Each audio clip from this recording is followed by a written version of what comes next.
our colleague politicians, they come out only when the second payment has been announced. They should come out, go to the factories, even when they are going to the fields or wherever they go to barastas. They should be able to talk to farmers, even when there is no bonus, because this is the only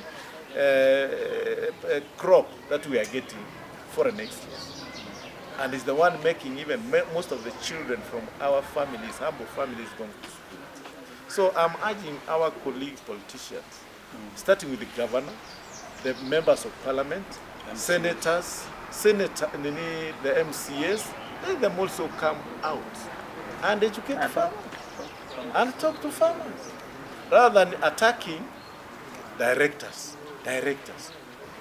We are there as also politicians of tea, but they should be able to come and also assist us in talking to our farmers. We are here today wanting to explain to our farmers why the bonus came in that system it came in. This was because of the market.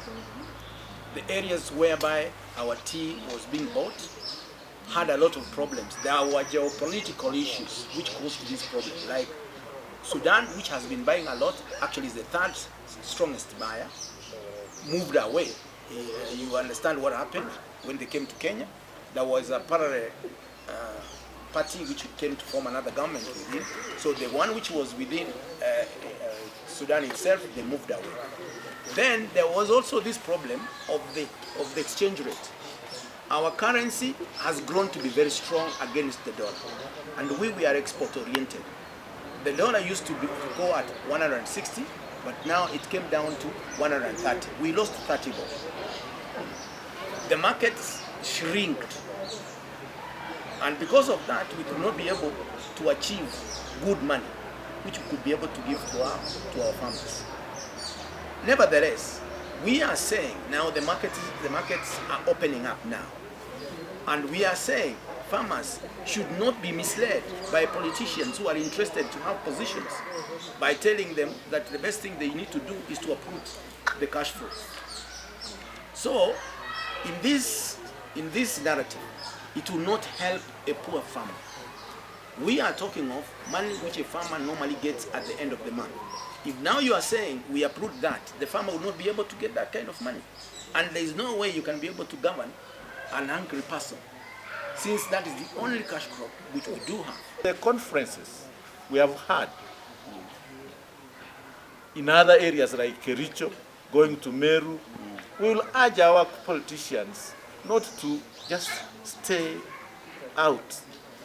We have a sister called Governor Barile from Embu. I have to mention that. She is always there.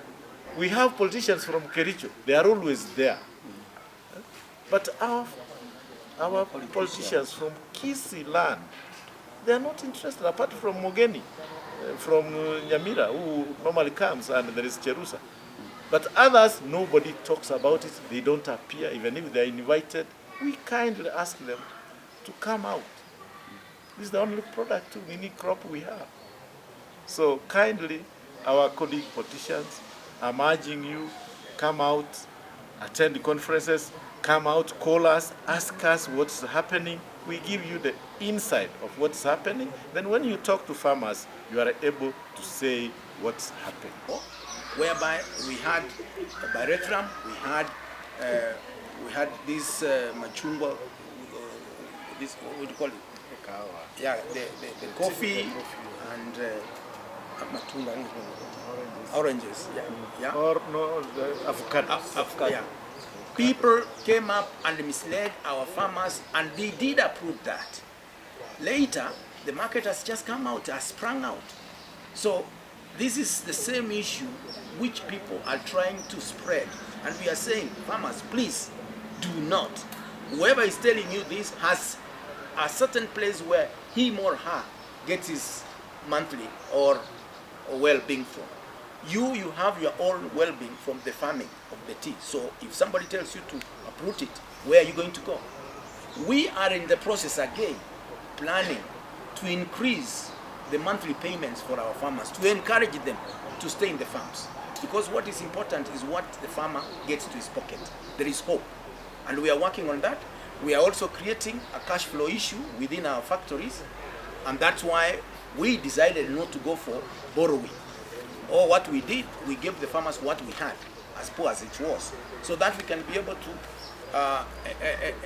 manage our cash flow. Thereafter, we look at it and start now changing the monthly payments with a view of increasing it, then the farmers will be okay.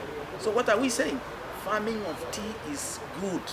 Do not be misled with these petty politicians who are looking for positions in 2027. Sisi nyakati tulichaguliwa 2021 kwenda Nairobi, KTDA headquarters. Hiyo ndio kitu tuliuliza ya kwamba hii kutest tea na mdomo iondolewe. And it is under process, even the government is trying to assist us.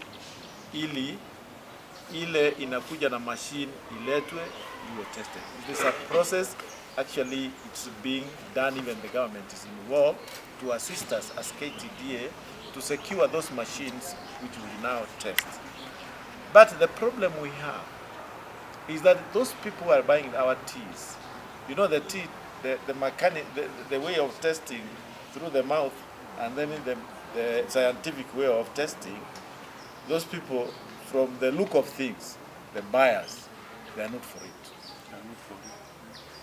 But the government is trying as much as possible to see that we get into that process of scientific testing. Then then the way of equalization, in fact, this is what we are doing now. We have made our farmers, or our farmers have realized that they should produce good tea, quality tea. And the only thing we are missing now is the consistency, the way the Eastern part is doing consistency. If our farmers, the way they have started, they get this consistency going on, we will be in balance. And our tea will go the same way the East of the Rift is selling that. There is no way fertilizer can be utilized equitably with the tea bush. People, yeah, and you know what happens is that that fertilizer is in the service. More of it goes to maybe the roots of maize or vegetables or bananas, all those trees. That is an issue which requires extension services. And agricultural issues have been devolved. We have very few agriculturists who visit our farmers. I've just mentioned that we are trying to create a memorandum of understanding with the University of Egerton to be able to come down and educate about farm husbandry. Yeah, it is costing us. The production is not coming out well simply because we don't apply our fertilizer equitably. Number two, our farmers do not pick tea as per the lay down requirements. Tea is meant to be picked after 7 days. But more often than not, our tea here is being picked twice a month. That is after 2 weeks. And what happens with that? That kind of tea has got a lot of fibers, yeah, and stalks.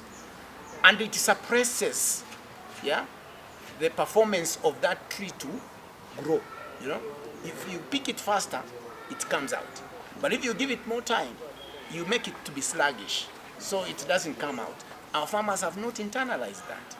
We are saying, please go 4 times. If you can't, go 3 times. That will be able to give us even that quality we are looking at. Yeah. So the problem we have is extension services. We don't have enough money to be employing all these guys. Yeah. But we are looking for even the county government to come in and supply these kind of extension services people. That the Kiamokama tea comes one, and then the tea from the east goes last. You get? Now, this is the biggest issue we are fighting since we came in, and I want to support my vice chair that we are moving towards eradicating that problem. That's why we are not getting proper prices. Yeah, simply because there is some cheating. We should admit, but that is coming out, and we are working on it. The government is assisting us. Very soon, at least even us will come out of it. In fact, we are even thinking of coming up with another buying center at Kericho, yeah, to be able to take care of the western region, and that will be able to give money to the pockets of the farmers. The process of procurement took long. As we are talking now, the first ship is in the high seas, and towards the end of this month, we are getting our fertilizer and distributing to the farmers. And the person who has been talking here is Maxwell Magoma, the chairman of Nyamaji Tea Factory, and Obino Richard Nyavwachi, the chairman of Kiamukama, and me, Omweno Mbasa, chairman of Ugembo Tea Factory, and the national vice chairman, KTDA.